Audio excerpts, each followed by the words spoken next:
শাকিব খানকে ছাড়া দিশেহারা বুবলি, কোনোভাবেই যেন ছন্দ মেলাতে পারছেন না তিনি।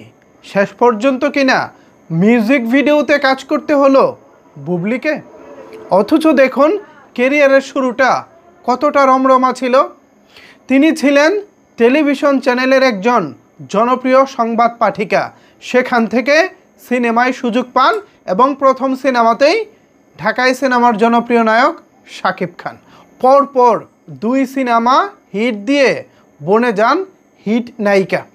এরপর শাকিব খানের বিপরীতে একে একে কাজ করতে থাকেন বেশ কিছু সিনেমায়।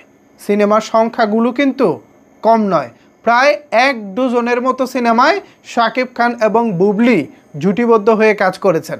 ঠিক সেই সময় বুবলি ছিলেন বাংলা চলচ্চিত্রের সর্বাধিক জনপ্রিয় নায়িকা।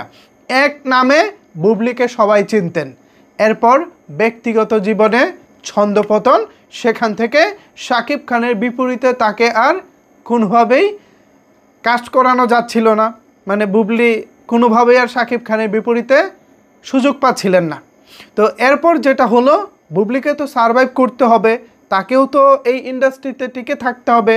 তো সেই টিকে থাকতে গিয়ে তিনি বেশ কিছু জুনিয়র আর্টিস্টদের সাথে কাজ করেছেন, উদীয়মান কিছু নায়কদের সাথে কাজ করেছেন, কিন্তু সেই সিনেমাগুলো খুব একটা কোয়ালিটিফুল ছিল না, খুব একটা ভালো নির্মাণের যে ছিল তাও বলবো না, এমনকি সেই সব সিনেমাগুলো যে খুব বেশি আলোচিত হয়েছে সেটাও না। তো এই সব কারণেই মূলত একেবারে এই মুহূর্তে 2025 সালে এসে বলতে পারেন ব্যাকফুটে রয়েছেন তিনি।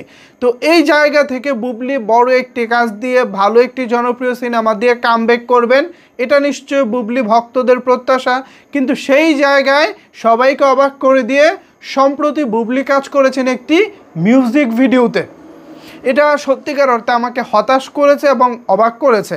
আমি সিনেমা প্রেমী একজন মানুষ, সিনেমা দেখতে পছন্দ করি।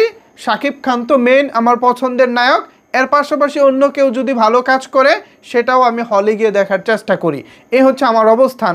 সো সেই জায়গা থেকে যেহেতু একটা সময় তিনি শাকিব খানের বিপরীতে লাগাতার কাজ করেছেন এবং পর্দায় বেশিরভাগ শাকিব খানের বিপরীতে আমি পার্সোনালি দেখেছি, সেই জায়গা থেকে তার প্রতি কিঞ্চিত আলাদা একটা নায়িকা হিসেবে তার প্রতি একটা ভালো লাগা ছিল বা তার প্রতি একটা সহানুভূতি ছিল।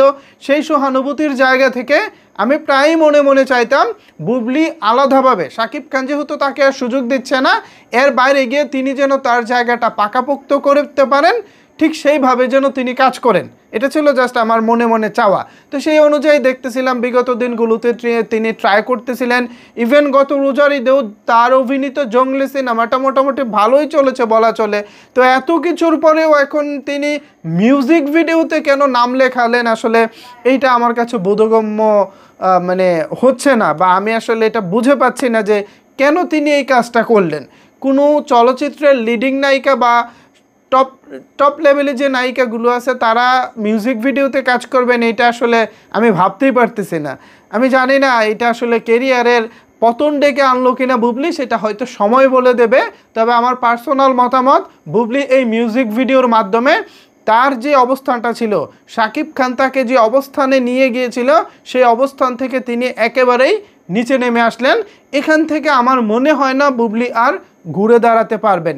এমনিতেও শাকিব খানবিহীন তার অবস্থা নড়বড়ে ছিল, এবার একটি মিউজিক ভিডিও করার মধ্য দিয়ে তার অবস্থানটা হয়তো আরও নড়বড়ে হয়ে গেছে।